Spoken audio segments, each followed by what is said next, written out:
In the profound silence of the countryside, a man decides to spend a few days isolated on an old farm forgotten by time, where strange stories have always circulated among the locals. What begins as a search for peace soon transforms into a sequence of inexplicable events. Footsteps in the yard at night, whispered voices coming from the woods, and objects that move on their own.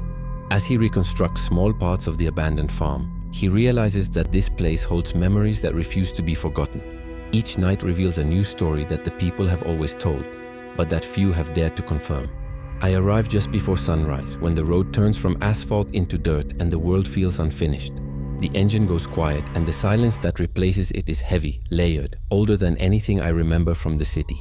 The sitio sits at the end of a narrow path, half hidden by overgrown grass and crooked fence posts. The house itself leans slightly as if tired. I stand there for a moment, listening. No birds yet, no wind. Just that thick stillness people talk about when they say a place is watching you. I came here because I needed space, because places like this don't ask questions. The locals warned me, of course. They always do.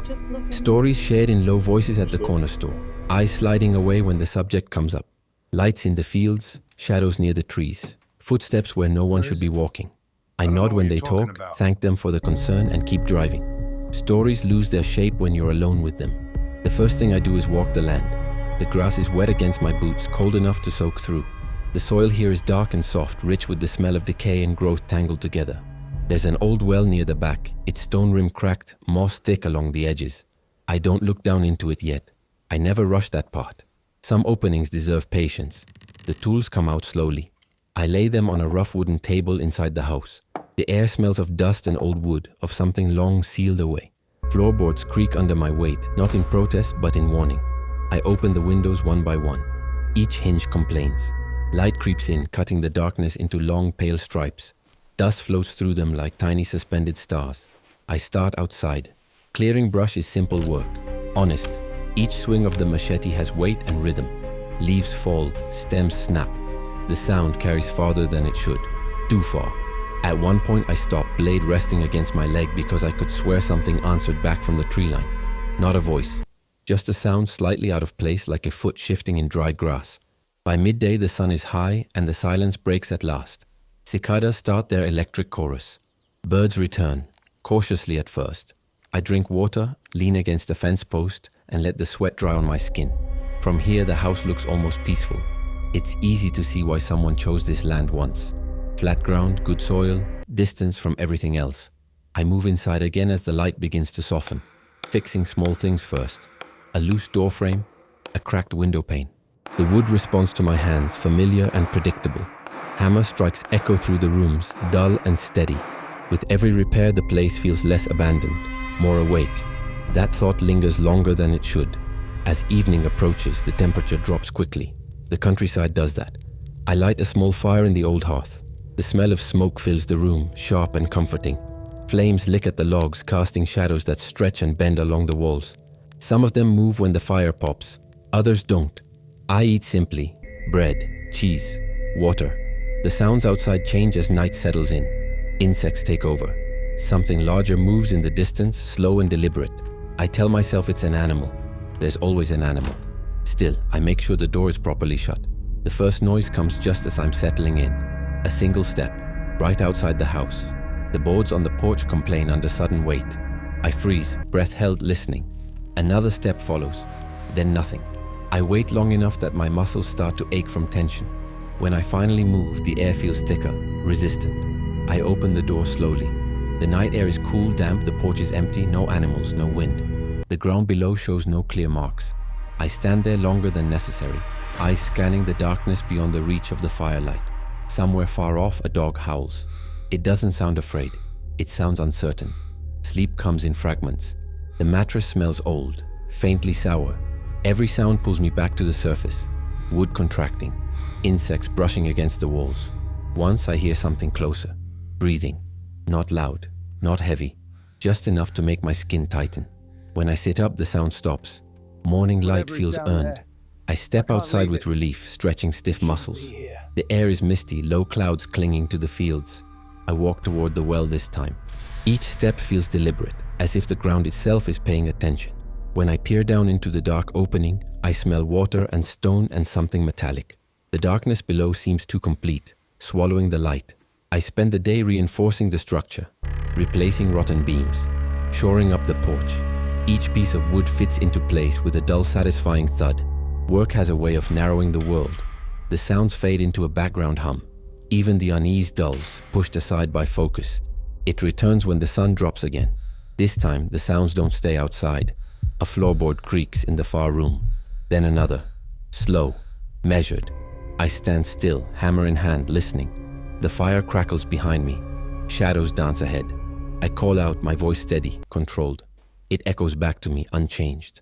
I move room to room, checking corners, doorways, the narrow hall that leads to the back. Everything looks the same, and yet something feels rearranged. The air itself seems displaced, as if something large just passed through. That night, I dream of the field beyond the fence. In the dream, it's empty and wide, grass bending under an unseen weight. When I wake, my heart is pounding, and the sound of footsteps is still there, right outside my door. Slow, patient. Days pass.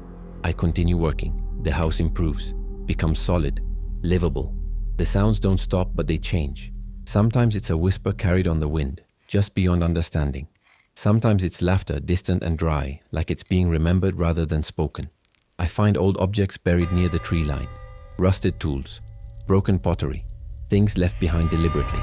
The ground around them feels disturbed, softer, as if turned many times. When I bring them closer to the house, the nights grow louder. On the fifth night, the well makes noise. A deep, hollow sound, like air being pulled down. I stand beside it with a lantern, light trembling in my grip. The sound rises, then stops abruptly.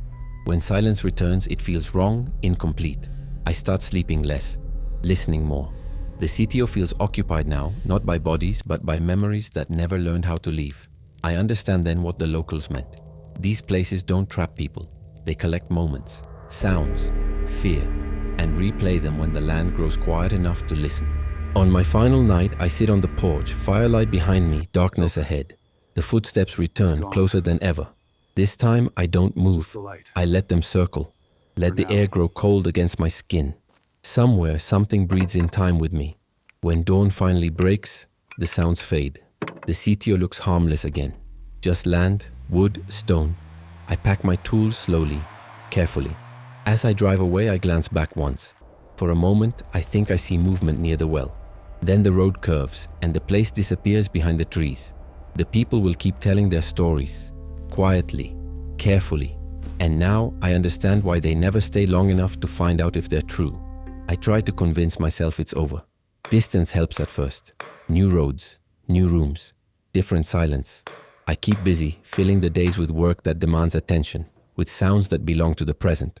Wood still answers my hands the way it always did. Nails still sink. Walls still rise.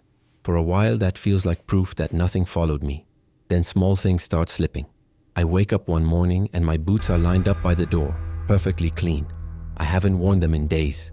Another night, water drips steadily from a faucet I know I closed. The sound is slow, patient, like counting. When I shut it again, I swear I hear something sigh in disappointment. The dreams return. Not every night. That would be too obvious.